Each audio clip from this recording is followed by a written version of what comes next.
Ronald Gene Simmons was born on July 15, 1940, in Chicago, Illinois, during a time of global conflict and societal upheaval.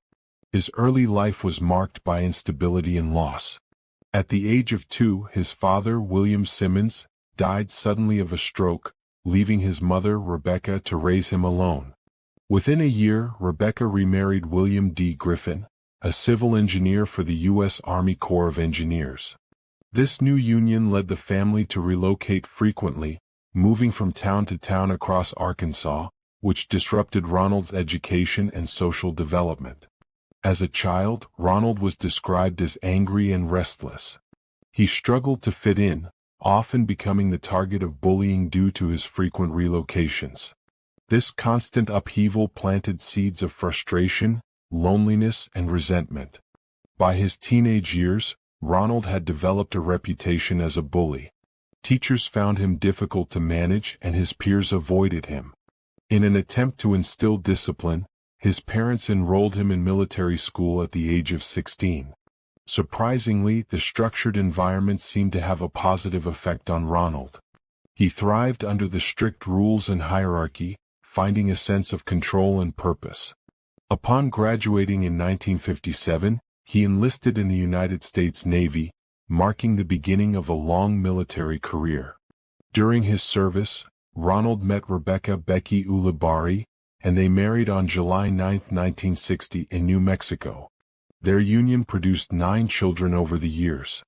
Initially, Ronald's military career seemed to provide the stability he had lacked in his youth.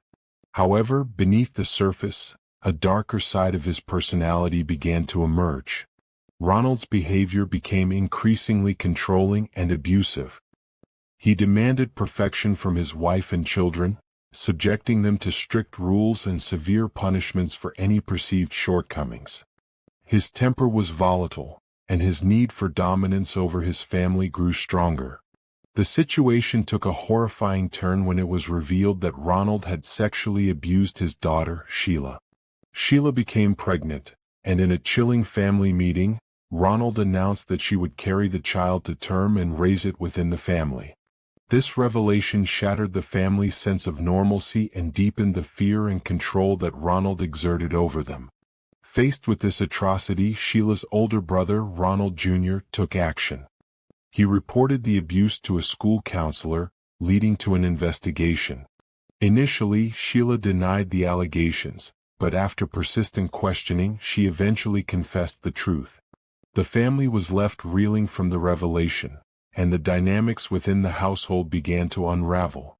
In response to the growing scrutiny, Ronald fled with his family to Ward, Arkansas, and later to Little Rock.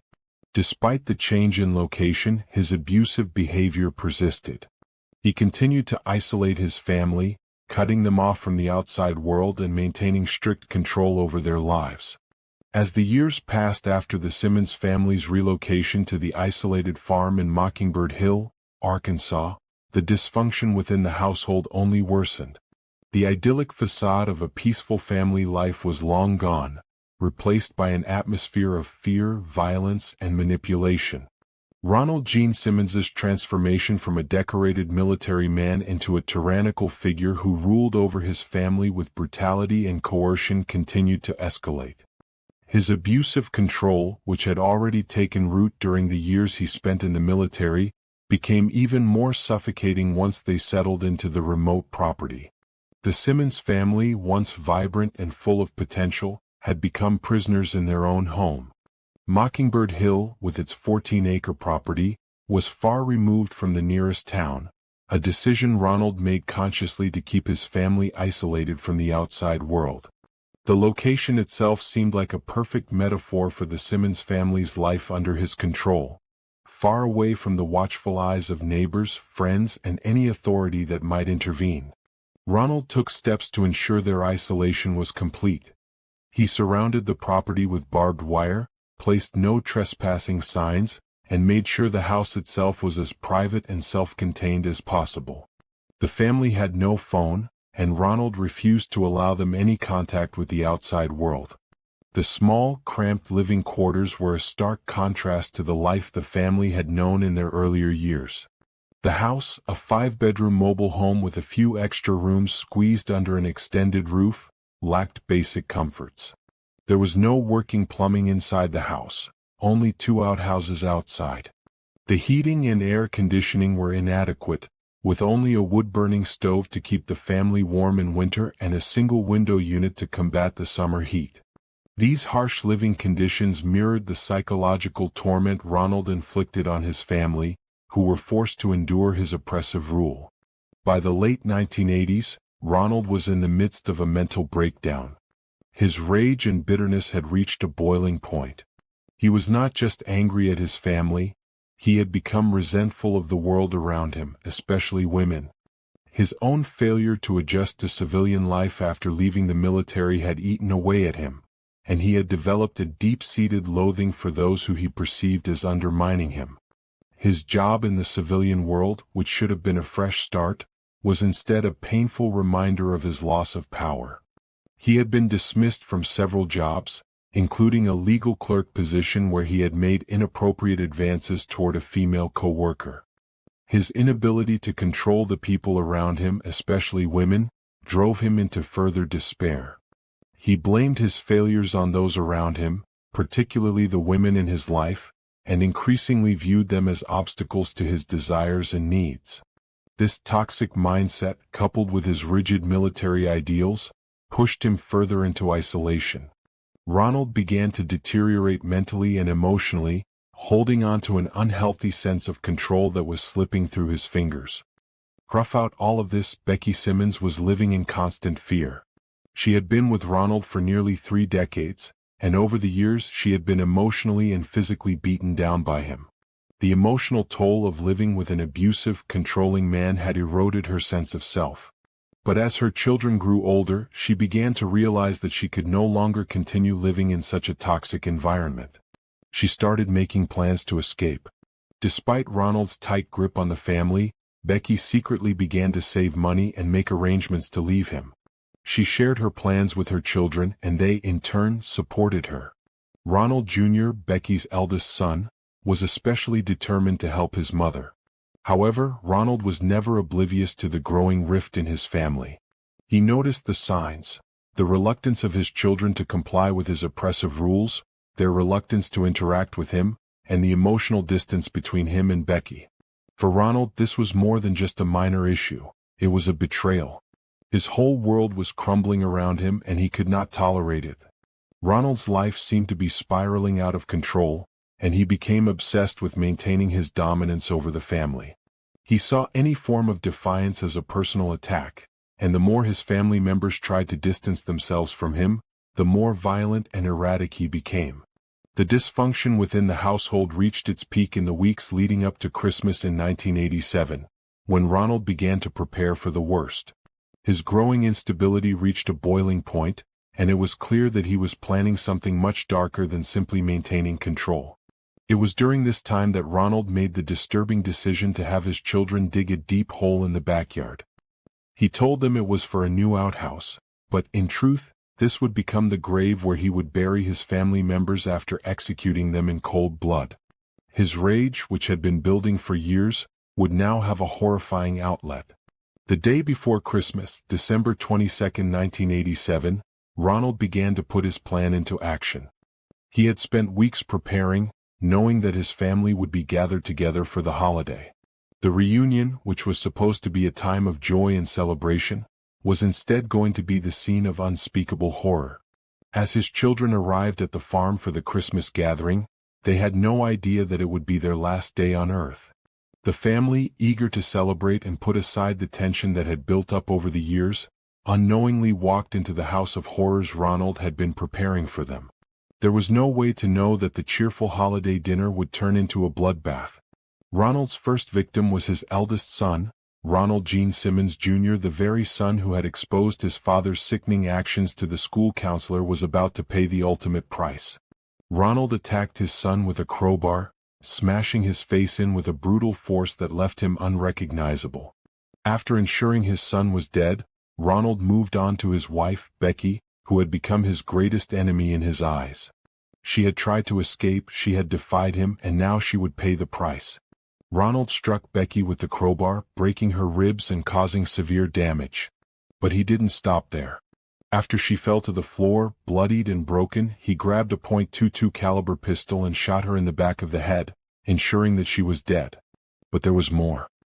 His granddaughter, Barbara, who had just been a child, began to cry as she heard the sounds of the violence. Ronald, unable to tolerate the noise, strangled her to death. He placed her small body in a garbage bag and discarded it beside her grandmother's. The terror of his actions was only beginning, and the rest of his family was about to learn just how far his madness would go. With the massacre at Mockingbird Hill now in full swing, Ronald Gene Simmons's rampage was far from over. After killing his wife, Becky, and granddaughter, Barbara, he turned his attention to the rest of his family. His children, his sons-in-law, and his grandchildren. What followed was a systematic and brutal execution of nearly every member of his family who had gathered at the farm for what was supposed to be a family Christmas celebration. The horror that unfolded during these final hours was incomprehensible. Ronald's next victim was his 17-year-old daughter, Loretta, a bright and talented young woman who had been quietly dreaming of escaping the hellish life that her father had forced her to live. Loretta, like many of Ronald's children, had grown to despise her father. She had become aware of his deep-seated anger and resentment, and she knew he was capable of terrible things. She had even confided in friends that she couldn't wait to leave, to start a life away from him. However, her dreams were shattered on that December evening when Ronald dragged her into the living room, where he subjected her to a terrifying, agonizing death. In a chilling move, he dunked her head into a barrel of ice-cold water. Despite her desperate struggles, her father's grip was unyielding and she soon went still. Once she was dead, Ronald carried Loretta's lifeless body outside and added it to the growing pile of bodies in the cesspit. But Ronald's brutality didn't stop there. His next victims were Eddie Simmons, Marianne Simmons, and Rebecca Simmons. Just as he had with the others, Ronald executed them with cold efficiency, dragging their bodies out of the house and disposing of them in the pit.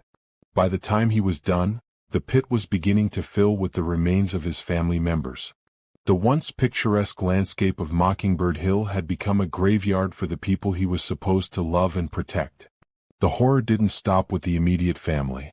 On December 21, 1987, William Simmons, Ronald's son, arrived at the farm, bringing his wife, Renata Mae Simmons, and their young son, William H. Simmons III with him.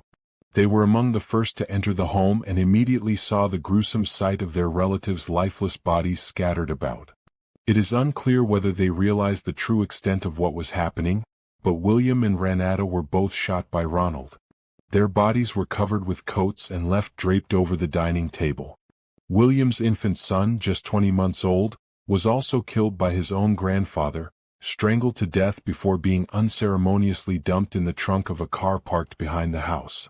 This would become one of the most haunting and grotesque moments in the entire massacre, the tiny child being discarded in such a cold and thoughtless manner, his innocence stolen away so brutally.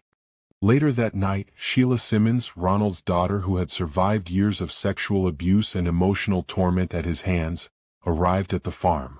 Sheila had finally found a way to escape the nightmare of her father's home when she married Dennis Raymond McNelt, a man whom she loved. They had 2 children together, including a baby boy, Michael, and a 7-year-old daughter, Sylvia.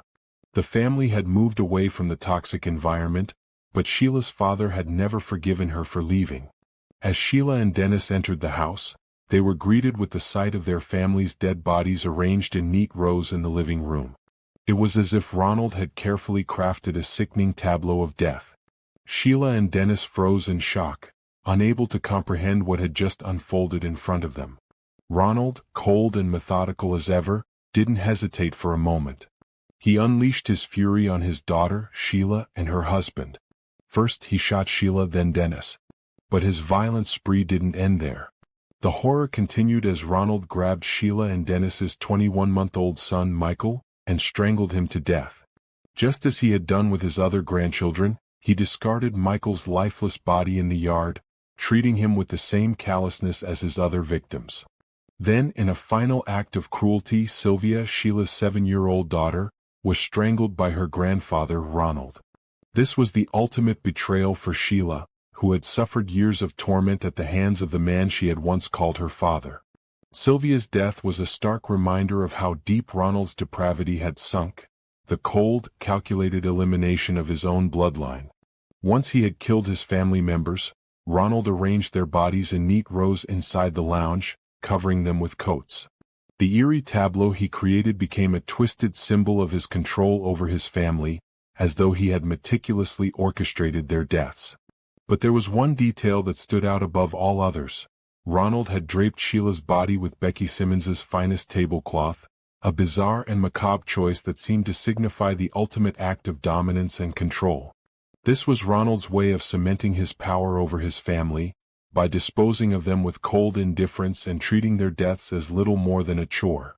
In addition to the bodies, Ronald also took the body of Sheila and Dennis's child, Michael, and placed it in the trunk of his car.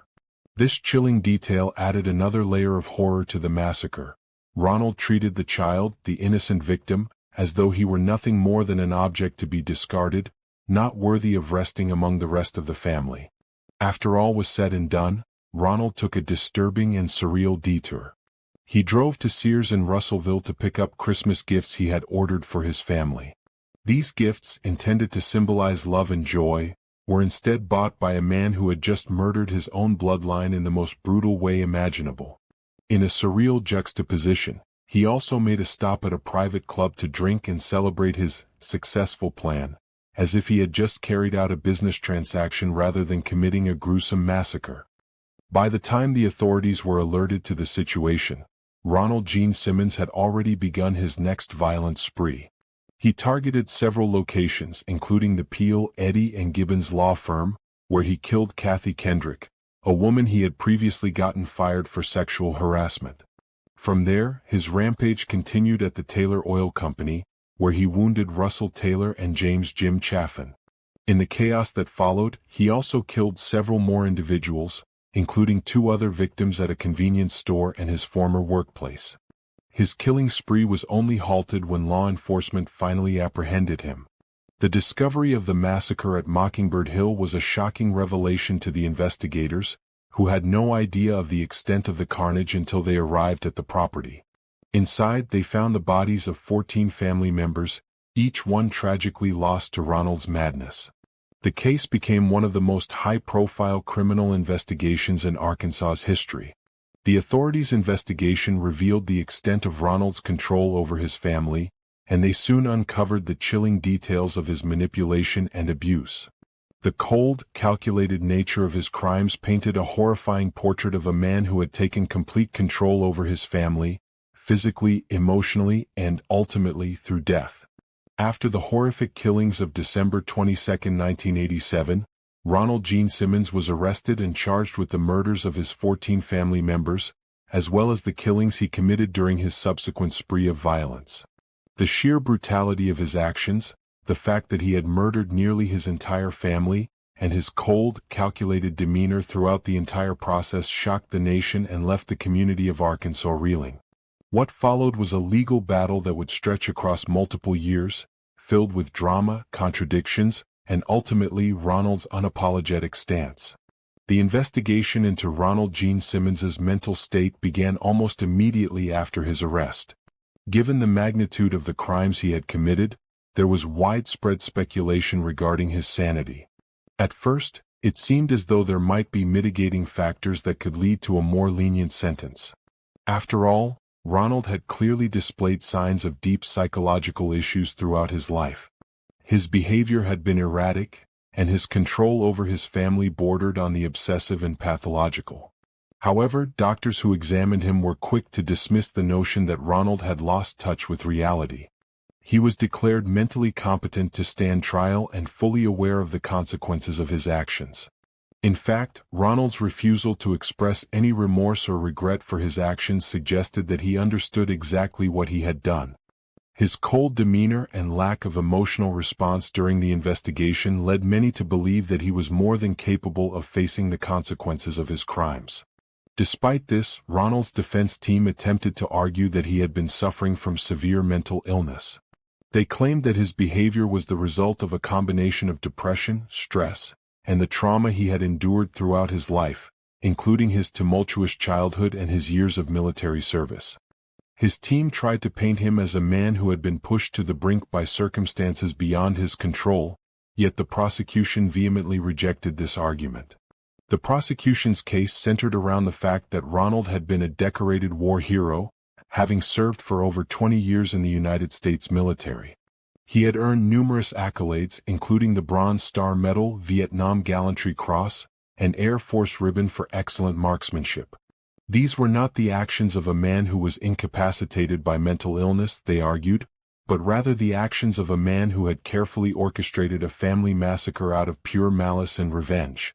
In addition to the massacre at Mockingbird Hill, Ronald's subsequent spree of violence, including the murder of Kathy Kendrick at the Peel, Eddy and Gibbons law firm, played a significant role in his legal proceedings. The killing of Kathy Kendrick, a woman who had reported him for sexual harassment and gotten him fired, showed that his murderous rage wasn't simply confined to his family. Ronald had a deep-seated resentment toward anyone he felt had wronged him, and he was willing to exact revenge without hesitation. His killing spree that day also included multiple other victims, including Russell Taylor, the owner of Taylor Oil, and James Jim Chaffin, a fireman who was also a truck driver for the company. Ronald's rampage left multiple victims wounded, with some narrowly escaping death.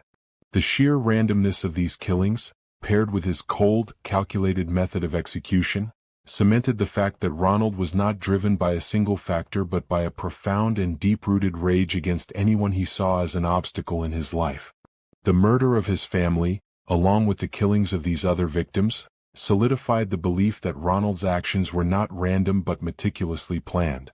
He had even purchased a new gun shortly before his killing spree, signaling that he was preparing for what was to come. The fact that he continued to target people in his life, including those who had wronged him professionally, revealed a deeply disturbed man consumed by vengeance. As the legal proceedings moved forward, Ronald Gene Simmons made a chilling decision that would forever change the course of his case. In a highly unusual move, he chose to waive his right to an appeal. Typically, in cases where a defendant is sentenced to death, they would file appeals in hopes of overturning their sentence. But Ronald, displaying an eerie calm, refused to do so. In a public statement, he made it clear that he wanted his death sentence carried out quickly and without delay. His words were chilling. "I, Ronald Gene Simmons, Sr., want it to be known that it is my wish and desire that absolutely no action by anybody be taken to appeal or in any way change this sentence." He further requested that the sentence be executed expeditiously. This request was granted, and his execution date was set. Ronald's refusal to appeal his conviction was not due to any sense of guilt or remorse. Instead, it was a statement of defiance. He viewed himself as the victim, convinced that he had been wronged by the world, particularly by women, and that his actions were justified. This mindset only deepened the horror of his crimes. He wasn't a man overwhelmed by guilt or shame. He was a man who believed he had been wronged and had acted accordingly. On June 25, 1990, Ronald Gene Simmons became the first person in Arkansas to be executed by lethal injection after the reinstatement of the death penalty in 1976. His execution was carried out swiftly, just 3 years after his sentencing. His death marked the culmination of one of the most disturbing family massacres in U.S. history. In the moments before his execution, Ronald showed no signs of fear or regret. He calmly walked to the death chamber where he was strapped to the gurney and made a final statement. "Justice delayed finally be done is justifiable homicide." These were the last words he spoke before being administered the lethal injection. There were no family members present to witness his death, as no one from his family claimed his body. Ronald's execution was not just the end of his life, but the end of a long period of suffering for his surviving family members. For them, the closure that came with his death was bittersweet. They had lost so much to Ronald's madness, family, innocence, and the possibility of a future unmarred by his tyranny. The aftermath of the Simmons family massacre left a deep scar in the Arkansas community and beyond. The shocking nature of the crimes, especially the incestuous abuse and the murder of children, drew national attention. The trial, the subsequent execution, and the haunting details that emerged during the investigation would forever change the lives of those affected by Ronald's actions. Becky Simmons's attempts to escape, the rebellion of her children, and their ultimate deaths at the hands of Ronald were all tragic reminders of the profound effect his control had on the family. His actions weren't merely the result of a moment of rage, they were the culmination of years of emotional and physical abuse, manipulation, and coercion. Ronald had destroyed his family in ways that went far beyond the physical violence of his rampage. The psychological toll on his surviving children and other family members was immeasurable, and their lives would never be the same. For those who knew Ronald, including his former colleagues and friends, the revelation of his dark side was both shocking and hard to believe. He had been a decorated war hero, a man who had earned the respect of those around him. But underneath the uniform and the accolades was a man consumed by hatred, jealousy, and a thirst for control. The legacy of Ronald Gene Simmons is one marked by darkness and tragedy. His actions serve as a chilling reminder of the dangers that can lurk within seemingly ordinary families.